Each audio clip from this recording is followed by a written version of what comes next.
Okay, everybody. Today, in this video, I will be doing pork. Okay, this was the fat that came off of the pork.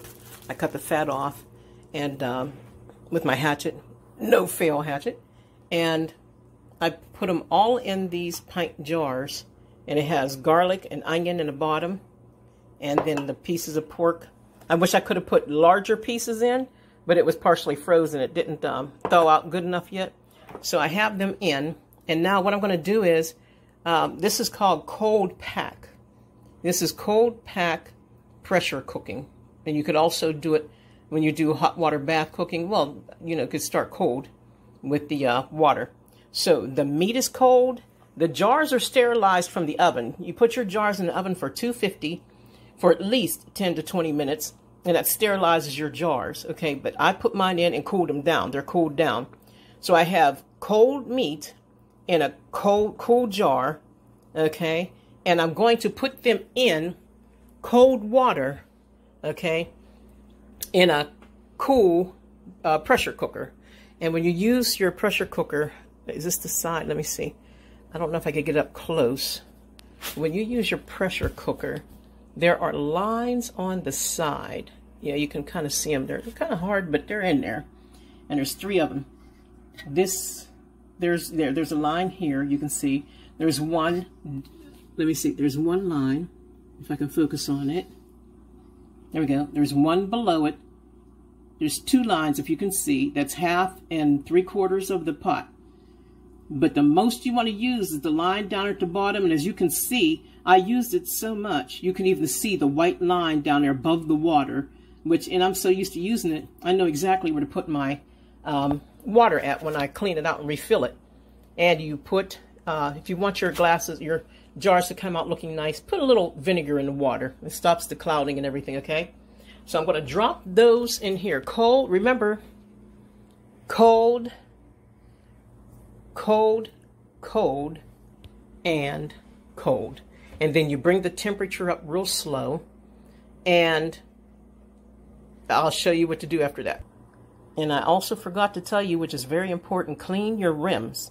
Clean the rims of your jars with a paper towel, okay, and vinegar, because vinegar cleans better than anything else. People can use wet rags or whatever, but when you use vinegar, it cuts through candy, it cuts through sugar, it cuts through your jams and jellies, it cuts through fats from meats, okay? Then that way you get a good seal. Just wanted you to see me wiping off the tops of the jars so that you can get a good seal. I'm using paper towels and vinegar. Okay, you have to add salt to low acid foods, like if you're doing tomatoes or something like that. But you don't have to add it to anything else. I'm adding,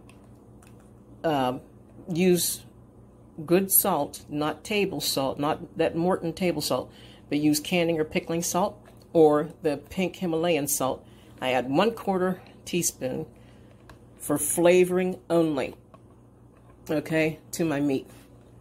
You don't have to do this unless you're canning, like I said, tomatoes or something. But add 1/4 teaspoon of salt, unrefined salt, for flavor, but it's not necessary. All right, put your lids and rings on. As you can see, when you put the lids on, you can see they're kind of popped up in the middle. And that's a good thing, as long as it's not popped up too long after you take them out. Okay, do that. Grab them with your jar grabber, okay, and put them in the canner. Cold water, cold meat, cold jar. Okay, and continue until you're done. And don't forget to put a little vinegar in the water. And put your lid on. I don't have the kind with the timer on it, the clock on it. But put your lid on, arrow to arrow, okay? I don't know if I can do this one-handed or not. Yeah, put your lid on. I believe that's on. Squeeze it, okay? So we've done that. Now we're going to turn it on slowly.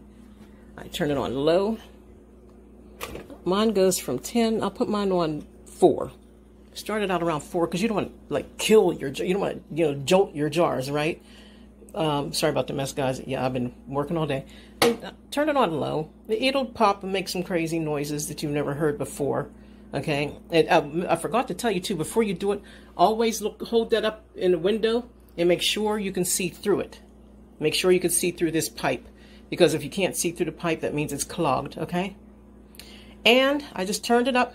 We'll turn it up slowly, and I have to add this in as well. I forgot to tell you that you could go to any store, Walmart, Kmart, if it's still open, Amazon, and you could buy canning utensils. And this one, I'll start out with this one. As you can see, this is so you can reach down in warm water that you soak these in, which you don't necessarily have to soak anymore. And as you can see, it holds really good. And that's so that you can place them on the jars after you clean the jars. And this one measures. I don't know if you could see, it has measurements on it. Let me, is it upside down? Yeah, 1 inch, 1/4 of an inch, 1/2 of an inch. And what's this last one? 1 inch, 3/4, 1/2, and 1/4. Okay, when you do these, okay, make sure when you do your meat, make sure that you leave at least 1 inch headspace, which would be there. You can pack your meat up to there. And that's what I usually go by. I've been doing it like that for years. I pack my meat like by the shoulder down here. I go by this bottom rim right here. This bottom rim. A lot of people do. This bottom rim right here. This or a teensy bit under. Okay, don't go too high. And don't put water in your meat. You don't necessarily have to. Some people do. But what you have to realize is meat makes its own water. It makes its own juices. And if you put too much in, and you put it in the pressure cooker, it's going to siphon. It's going to start coming out. You'll have a mess on your hands. So, glad I added that on. 1 inch headspace.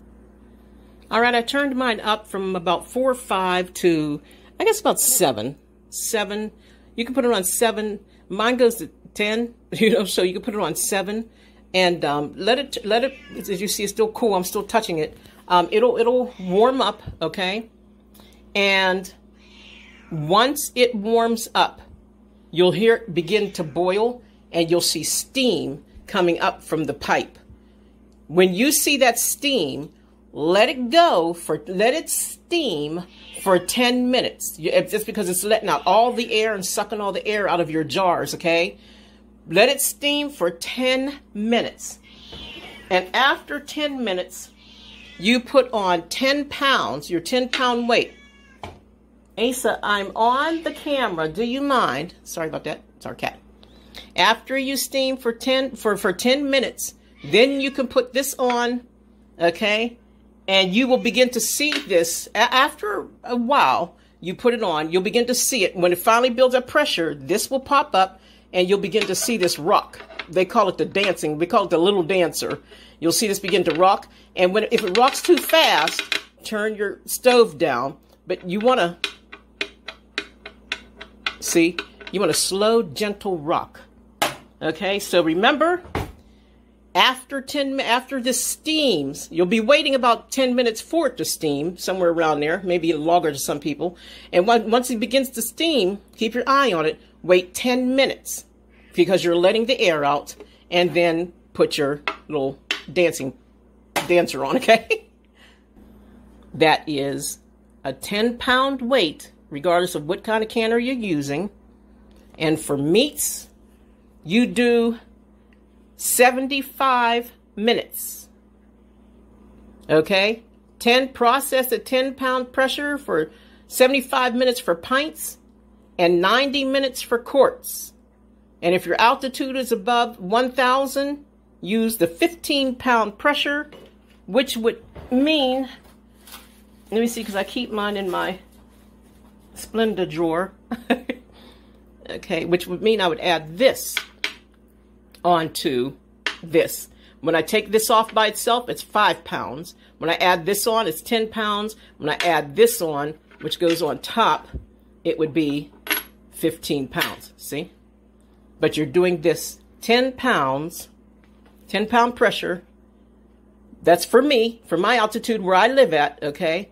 I think I'm 1192, I believe. And pints, 75 minutes, and quarts, 90 minutes. And when it is through, turn it off. When the 90 minutes are over, you can set your timer. I use either my stove timer or my microwave timer. And when it is through, just turn it off, okay? Scoot it over to a cool side of your stove, which I'll be getting rid of this, and I clean up the stove anyway. I'll be getting rid of this. Scoot it over to a cool side of your stove or somewhere that's nice and cool where you don't ruin your furniture, right? And let it sit. It'll probably sit about a half an hour or so. Let it sit until this silver thing sucks back down in. You'll hear it go. Now you're going to hear some popping, and you're going to hear a bunch of noise that's going to scare you. It's going to make it sound like your cans are bursting, but that's not necessarily what's happening unless you did it wrong, okay? And then once this slows down, okay, you're going to have, this will be on there, okay, this will be on there. Once that slows down, and once this sucks down, it'll go down in there, okay?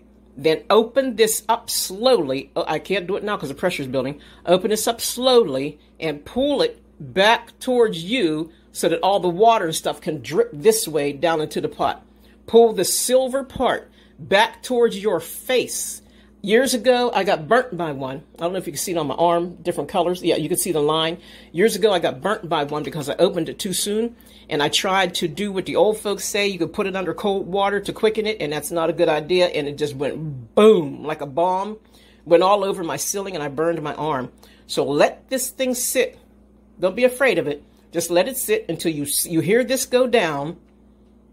And when everything stops, okay, and this goes down, then you could take the little dancer off and you can open it towards you this way, okay? Set it aside and let your jar sit for about 5 minutes like that so that they can get used to the temperature around you, see? And then take them out with, of course, your jar tongs, I call them. Okay, mine just starts steaming. You can see that steam coming out. Let me see.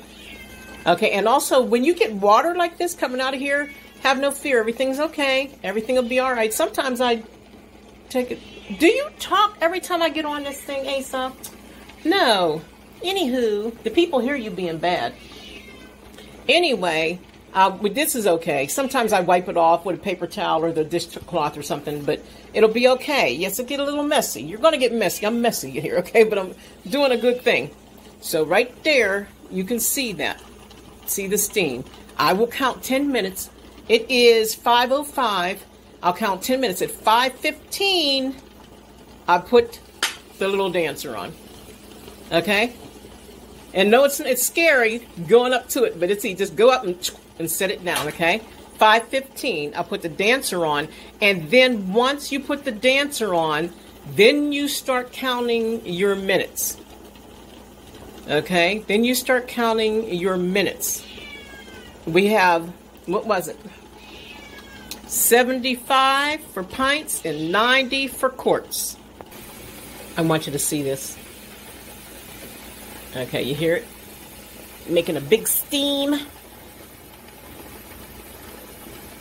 That's what you will experience. And this is wonderful in the wintertime. Keeps your house warm. A lot of people like to can in the winter.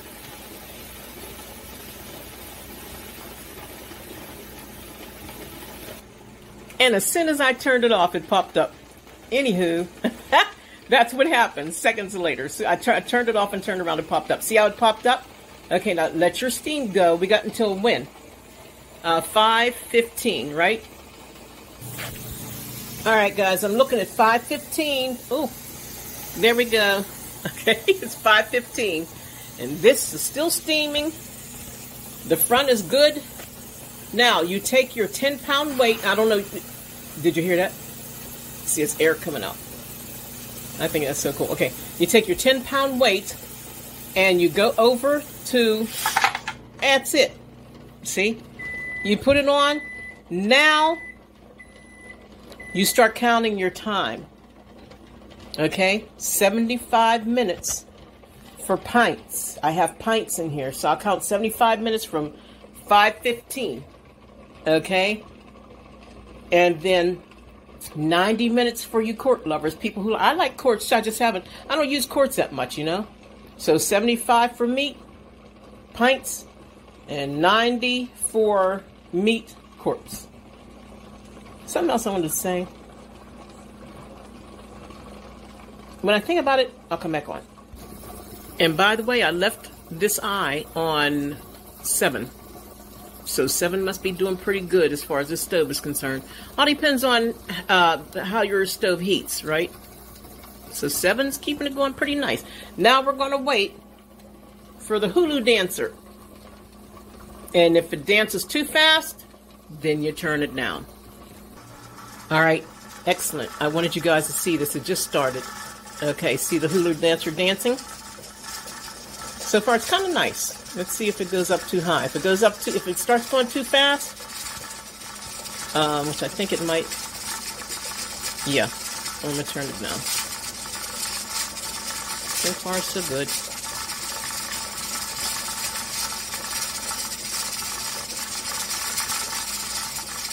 Yeah, that's a little fast. So let me take it from.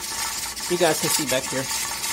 Let me take it from 7 to, usually works pretty good, like 5 through 4 for me. See how it rocks?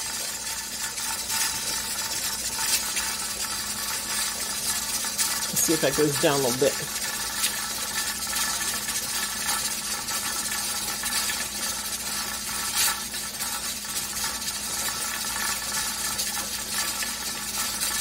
You got to give it like a minute or two. Instead of you guys waiting, I'll go ahead and put this on hold until it goes down.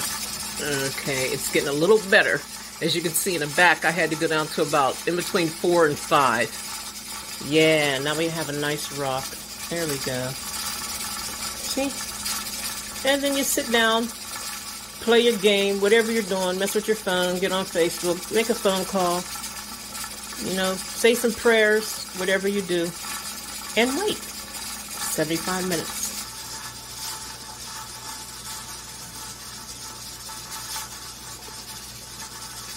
And it is out. The meat is out.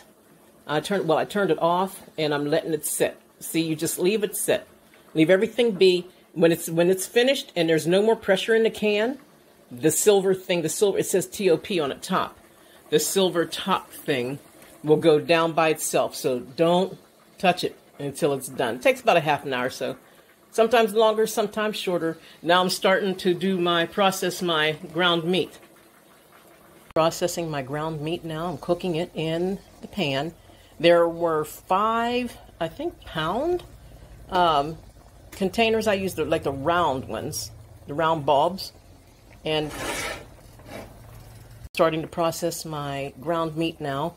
And I think they were like the oval rolls that you can buy. And I have 5 of them. So they should make about 4 or 5 pints once they cook down. And I'll let you know how that turns out. I added to my ground meat a package of onions, green peppers, because we usually use it for like taco meat or something. And it's cooking down. So I have to get some jars in my oven. Cooking down. And as you can see, the top went down, the little thing with TOP on it. And now, since it went down, it means the pressure is out of the jar, out of the cooker. And I can take off, see? You take it off and just let it sit. Or you can open if you want to. But I like to let the jar sit and rest for about 5 minutes, and then I'll open it. And by the way, my ground meat is ready to go in soon. I have about 5 pints here as soon as I get done with the pork. Okay, I tried to set my camera so that you can see the pot. It's not up very high, but I think you can see what I'm doing. I opened it and I'm grabbing, okay, and I'm turning it that way so the steam won't hit my face. And I will put this somewhere. All right. Okay, I hope you saw that. And now I will put this back. Thank you for your aid. And I will get the jars out. Let's see. Okay. And look. The pork is still boiling. I like to always use a towel, or I like to use a wooden board. See how it's boiling still? Because what you want to do is you want to keep the heat in. You don't want your jars to crack. Right? And the last one. Ooh, 4. And there we go. See if I can put this nice way here. All right. And there is the pork, onions, and garlic. And it will boil like that for an hour, sometimes over an hour, because it's still kind of processing, so to speak. And I wanted to say, when you don't put water in it, you will see a lot of meat at the top, like these. You'll see a lot of meat at the top. Let me see if I get it in close. See? There, it is popping. It means it's sealing. That's one seal. You'll see a lot of meat at the top when you don't add water to it. Because as you see, look at all the juices that the meat made. It made its own juice. Let me put this bigger. It made its own juice. And what some people do is they try to add juice to it. And it overflows and starts to siphon. So there you go. There's the pork. I'm going to do the ground meat next. What I did with the ground meat was, I have about 5 pints here maybe. And what you do is don't cook it all the way. Cook it part way, because in that process, whatever is in there that's not supposed to be in there, there's no botulism when you get finished with this, right? Okay, so I'll be doing that next. Ground meat, it's going to be hot pack because the ground meat is hot. I just got finished cooking it. The water is hot as well. We have you have raw pack, which is called cold pack or hot pack. This is going to be hot. And when I take the jars out of the oven, they're going to be hot. So that's hot pack. Boil, baby, boil.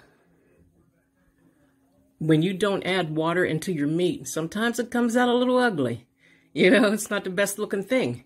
But wait till you open it up a couple weeks later or a couple months later and put it on some rice or some skillets or some mashed potatoes.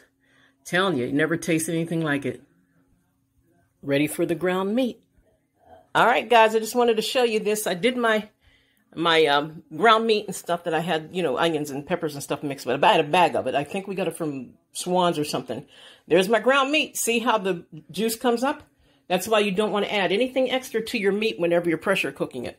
The juice literally is coming up from me cooking the ground. Okay, so I'm going to put this in and I'll show you what it's, you know the rest, and I'll show you when it's done. And don't forget to wipe the rims of your jars with vinegar, especially when you're using meat. You know, the grease can drip on the rim and you'll get a bad seal. Okay, I have all of my, I washed them. You don't have to put them in hot water anymore. Ball says that you don't have to put them in hot water anymore because I think what was happening was people were putting in hot water too long and they were losing their seals because they literally melted the seal. So just wash them good, you know, and then clean your rims and put them on and then put them in hot water and count.